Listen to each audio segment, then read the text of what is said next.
CM Nitish Kumar का बिहार की महिलाओं को बड़ा तोहफा। नमस्कार, न्यूज़ फॉर नेशन देख रहे हैं आप और मैं हूं सानिया आपके साथ।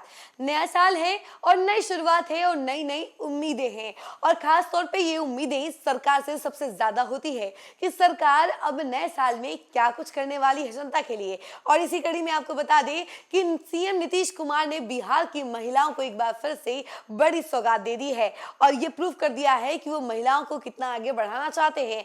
अब देखिए कि बिहार में सीएम नीतीश कुमार ने अब कामकाजी महिलाओं के लिए एक बड़ा तोहफा दिया है। ये तोहफा जो है ये है कि ये छात्रावास बनने वाला है महिलाओं के लिए। जितनी भी कामकाजी महिलाएं हैं जो कि सरकारी या फिर गैर सरकारी संस्थानों में काम करती हैं, वो काफी देर काम करती हैं और लेकिन जो रहने की व्यवस्था है वो ठीक नहीं है, यानी कि उन्हें हॉस्टल में रहना पड़ रहा है, काफी पैसा देना पड़ रहा है या फिर उन्हें कहीं और रहना पड़ रहा है, फ्लैट लेकर रहना पड़ रहा है, लेकिन पैसा बहुत ज्यादा लग रहा है। तो उन सभी के लिए ये सुविधा सामने है। देखिए कुछ ही समय में अब ये छात्रावास जो है बनकर तैयार हो जाएगा और उन सभी छात्रावास में जितनी भी महिलाएं हैं वो जाकर रह सकती हैं, वो अपना फॉर्म फिलअप वगैरह करके फिर वहां पे रह सकती है। तो देखिए छात्रावास बनकर जल्द ही तैयार होने वाला है और ये छात्रावास जो है कामकाजी महिलाओं के लिए है जो कि बिहार में कहीं ना कहीं काम कर रही हैं, जॉब कर रही हैं, वो सभी इस छात्रावास में रह सकती हैं। इसको लेकर जानकारी क्या कुछ निकलकर सामने आ रही है, हम जरा आपको विस्तार से बताते हैं। राज्य सरकार प्रदेश में कामकाजी महिलाओं के लिए छात्रावास का संचालन शुरू करने जा रही है।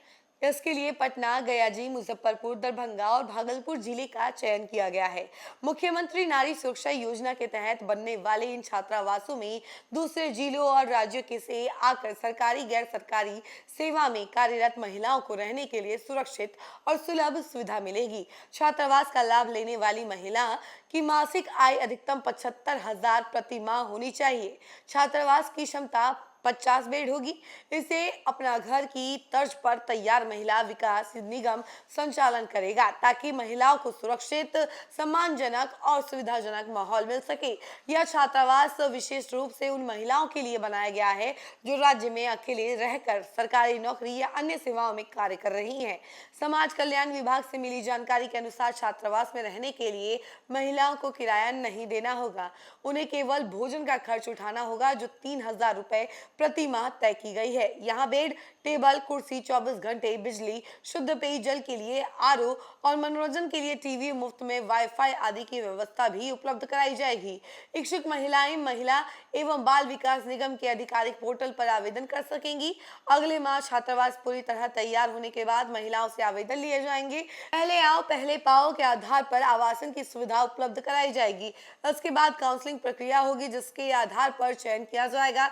इसके लिए पात्र महिला को जिले में कार्यरत होने से संबंधित दस्तावेज, पहचान पत्र, नियुक्ति पत्र, पे स्लिप, स्थानीय अभिभावक का पूर्ण विवरण, दिव्यांगत, इसके अलावा स्थिति में संबंधित प्रमाण पत्र आदि देना अनिवार्य होगा। कामकाजी महिला छात्रावास के संचालन को लेकर प्रशासनिक तैयारी पूरी हो चुकी है। छात्रावास की अधीक्षक, सहायक अधीक्षक, इसके अलावा रसोईया और अन्य आवश्यक कर्मियों का चयन किया जा चुका है। सभी संस्थानों और इसके अलावा आपको बता दें संसाधनों की व्यवस्था पूरी होते ही अगले माह से छात्रावास का संचालन शुरू कर दिया जाएगा।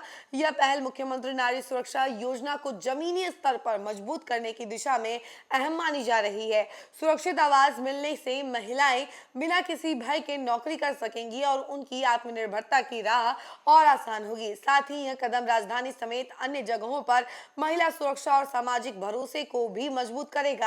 बिहार सरकार के समाज कल्याण विभाग की सचिव वंदना प्रेयसी ने कहा है कि पटना के गोला रोड में छात्रावास का संचालन किया जाएगा। इसके लिए इच्छुक महिलाएं जनवरी महीने से आवेदन कर सकेंगी।